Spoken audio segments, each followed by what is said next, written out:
Hello, everybody. I'm Jonas Williams, but more people in the Magic the Gathering community would know me as Choirboy 2020. And for my video today, I wanted to talk about my history with Magic the Gathering. I started playing in 2011, right before the release of Magic 2012, at a sleepover, and my friend Glenn gave us a couple of Magic the Gathering decks and taught us how to play. He handed me a mono green deck with Leatherback Beloth as the very front-facing card, and I just remember I loved the artwork, I loved the mechanics, I thought it was a big dumb creature, I love that stuff. So I was immediately hooked. From there, over the next couple of months, I started playing Commander, and Glenn would hand me his Karavek the Merciless deck that he put together from the Archenemy decks, I believe. I remember that the card Avatar of Discord was my favorite in that deck. God knows that's a really bad card. From there, I started buying my own Magic cards, and after doing some Google searches, I saw Captain Sisay. And it was the very first Magic card that I ever bought for $2. From there, I started buying more Commander decks and building Commander decks with Captain Sisay or Nico Bolas. I bought the Devour for Power deck that was the Sultai Mimeoplasm deck. From there, I started getting into Modern. I still was playing very bad decks because I didn't want to shell out all of the money to play a good deck. So it was back-to-back, like 1-3 or 2-2 finishes, usually with a bye, but still, I just loved it. I was playing Magic, and slowly but surely I was improving more as a player and getting more and more used to competition. Once I got into college, I remember my freshman year at my university, um, my friend Jesse, who lived in the room directly across from me, like I would open my door and his door would be right there. Jesse saw me playing with Magic cards in the communal kitchen space one time. He asked me, "Oh, do you play Magic?" And I was like, "Oh yeah, I've played a lot of Magic, and I like to think I'm pretty good at it, even though I hadn't like won a single even local game store tournament yet." And he said, "Oh, that's cool. I used to play a lot of Magic myself. I played in some of the preliminary Pro Tour qualifiers, and I made top 8 in those." And I was like, "Oh, you're way better at this game than me." After seeing that, went back to his room and ordered like $700 worth of Magic cards from Star City Games.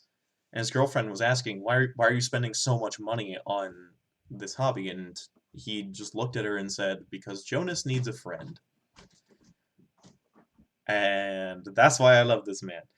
He and I became roommates for the rest of college, and he became my playtesting partner when I was playing stuff in Modern ahead of big Modern tournaments. And after a few years of that and just goofing around and having fun, still playing Magic, still playing Commander, 2019 rolled around, and a few major things happened in 2019. First of all, I got banned from playing Captain Sisay in casual pods, because the play patterns of tapping Sisay to go search for a legendary, and then playing Reki the History of Kamigawa, then Avacyn to make all of your stuff indestructible, into Akroma's Memorial, into Elishnor, and into Linval Keeper. Just the play patterns of all of that became really, really obnoxious for my friends to play against. And they told me, "We're not going to play with you if you keep playing Captain Sisay." So I had to start building other commander decks. So that got me into playing competitive EDH. I had never had Paradox Engine in Captain Sisay beforehand, but I knew that that was an easy way to power up the deck, and I wanted to see how powerful I could make it. So I got into competitive EDH, where everything is dialed up to 13 out of 10. And I put together what is now known as Paradox Sisay, and I played it.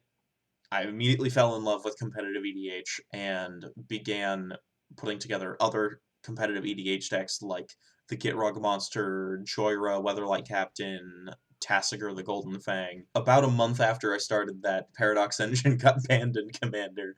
So I was like, well, I can't play Sisay anymore. In November of 2019, I saw that there was going to be a Players Tour Qualifier. There's going to be a Modern Players Tour Qualifier, and I wanted to play in it. So um, I signed up, I registered Nivtalite as my deck, started writing pages and pages of sideboard guides and played patterns and what my mulligan decisions should be for different matchups. I got super, super into it. And then day of the PTQ rolls around.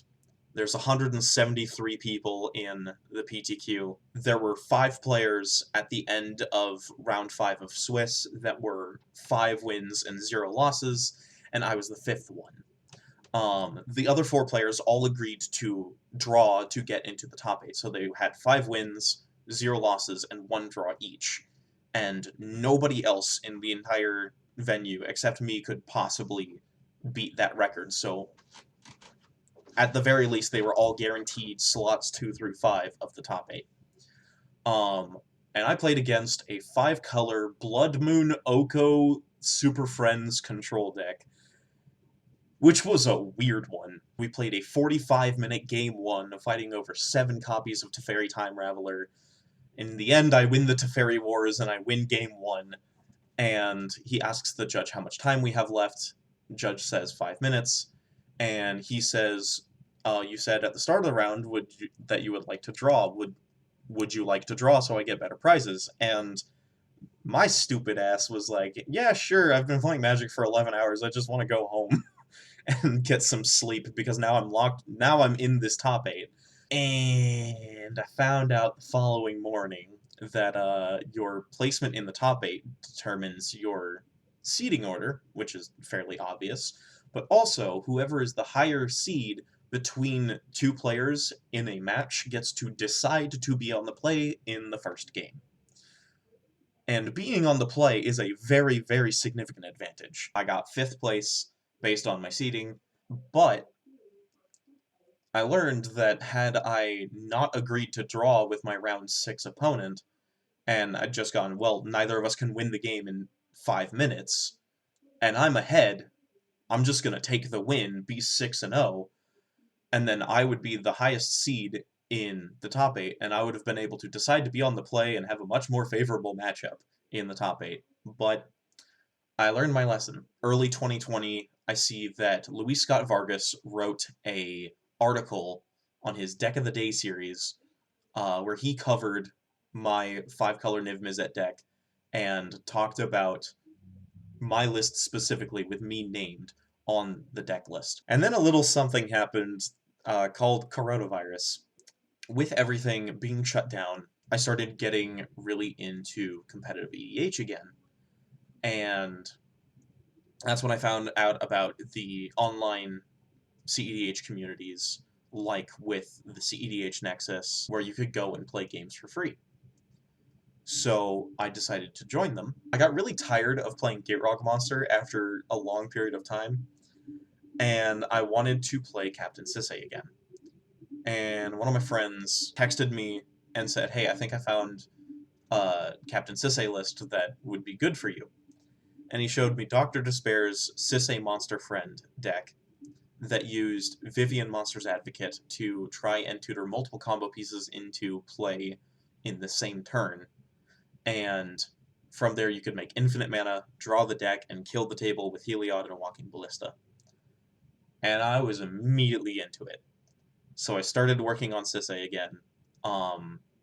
I noticed that Dr. Despair didn't have a Shy Soul of the Wild and Quirion Ranger in his deck, which I thought with the number of creatures that you want in the deck to produce mana, you're going to be very incentivized to include things that produce multiple mana at the same time.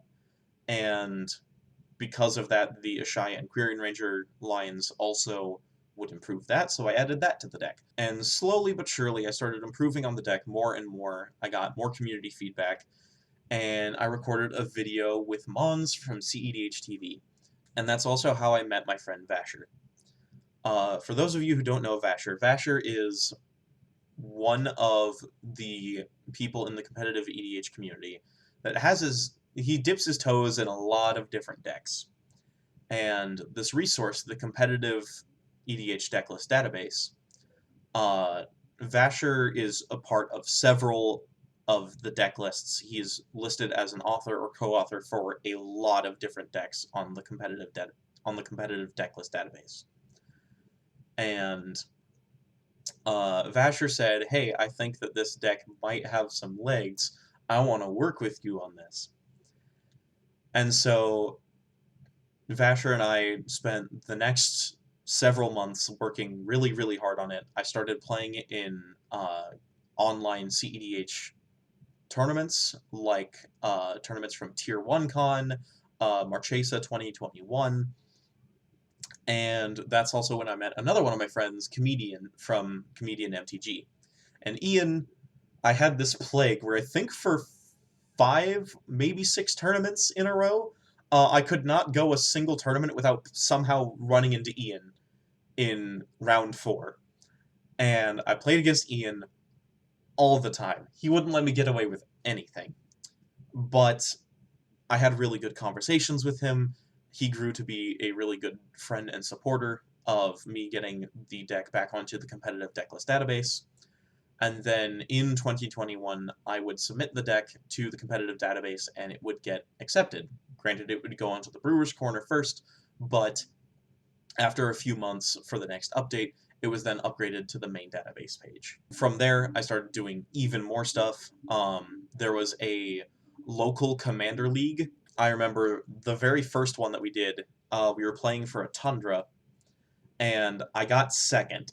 I won game 1, I lost game 2, and I almost got game 3 and game 4, but the one of my opponents messed up in game 4, and the entire table died to a Yuriko because he left himself open to attacks.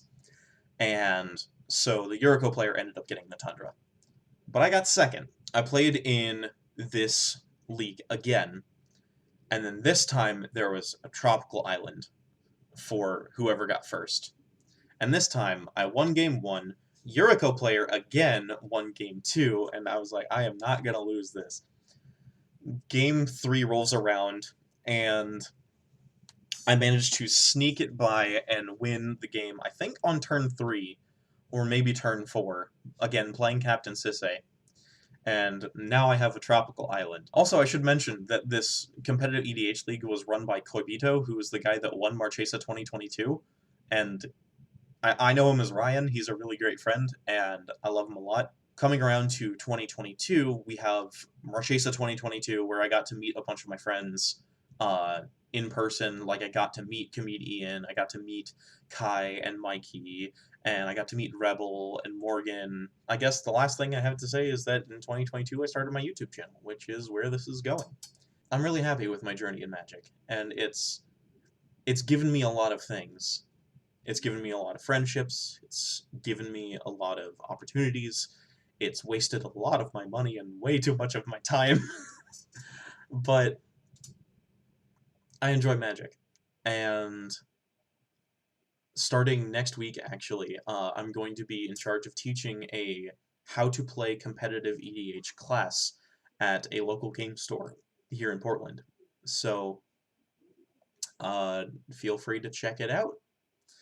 And I guess that's all I have for this video, so thank you so much for watching. I hope you enjoyed listening to my ramblings, and you have a good day.